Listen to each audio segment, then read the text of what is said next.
వేసవి సెలవులు ముగియడంతో విద్యార్థులందరూ నేటి నుంచి బడిబాట పట్టారని చంద్రంపాలెం హైస్కూల్ ప్రధాన ఉపాధ్యాయులు ఎం వెంకట్రావు అన్నారు. తమ పాఠశాలలో ప్రభుత్వం తరపున విద్యార్థులకు అందజేసి కిట్లు అన్ని సిద్ధంగా ఉన్నాయని చెప్పారు. విద్యార్థులందరికీ ఉపాధ్యాయులు ఆ కిట్లను అందజేస్తామని చెప్పారు. తమ పాఠశాలను స్థానిక ఎమ్మెల్యే గంటా శ్రీనివాసరావు దత్తత తీసుకున్నారని తెలిపారు. టీడీపీ యువనేత గంటా రవితేజ విద్యార్థులకు ఎటువంటి ఇబ్బందులు లేకుండా పాఠశాలలో అనేక మౌలిక వసతులు కల్పించారని చెప్పారు. తమ పాఠశాల అభివృద్ధి చెందడాన్ని ఎంతో ప్రముఖులు సాయం చేస్తున్నారని తెలియజేశారు.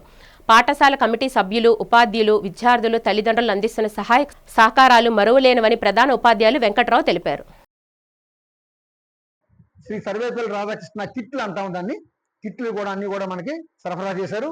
ఎటువంటి పెండింగ్ లేదు, అంతా కూడా మనకి వచ్చేసి ఉన్నాయి.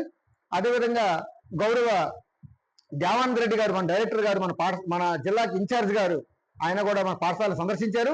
స్టాక్ పొజిషన్ అంతా చూశారు, సంతృప్తి చెంది వారు కూడా ఈ విషయాన్ని మనకి తెలియజేశారండి. అదే కాకుండా ఈ సంవత్సరం మనకి విద్యార్థుల తరగతి అడ్మిషన్ దాదాపు ఇప్పటికి ఈనాటికి సెలవుల్లో కూడా 200 పైచీలకు మనకి అడ్మిషన్స్ చేసుకున్నామండి. ఇంకొక 600 అడ్మిషన్స్ వస్తాయని మనం అంచనా వేస్తున్నాము. పాఠశాలలు తెరిచిన తర్వాత, ప్రాథమిక పాఠశాలలన్నీ కూడా తెరిచిన తర్వాత ఆయా పాఠశాలలు ప్రధాన ఉపాధ్యాయులు టీసీలు ఇస్తే మరింత వేగవంతంగా మనకి ఈ అడ్మిషన్స్ జరుగుతాయని మేము ఆశిస్తున్నామండి. అదేవిధంగా ఉపాధ్యాయులు, అదే విధంగా ఈ గ్రామ కమిటీ సభ్యులు కూడా ఇంతవరకు నాకు బాగానే సహకరిస్తున్నారు. మన గంటా శ్రీనివాసరావు గారు, మన నియోజకవర్గం ఎమ్మెల్యే గారు కూడా ఈ పాఠశాలని దత్తత చేసుకోవడం, ఈ పాఠశాలకు సంబంధించిన అన్ని రకాలైన అభివృద్ధి కార్యక్రమాల్లోని తన చేయూతను అందించడం మాకు అందరికీ కూడా చాలా ఆనందంగా ఉంది.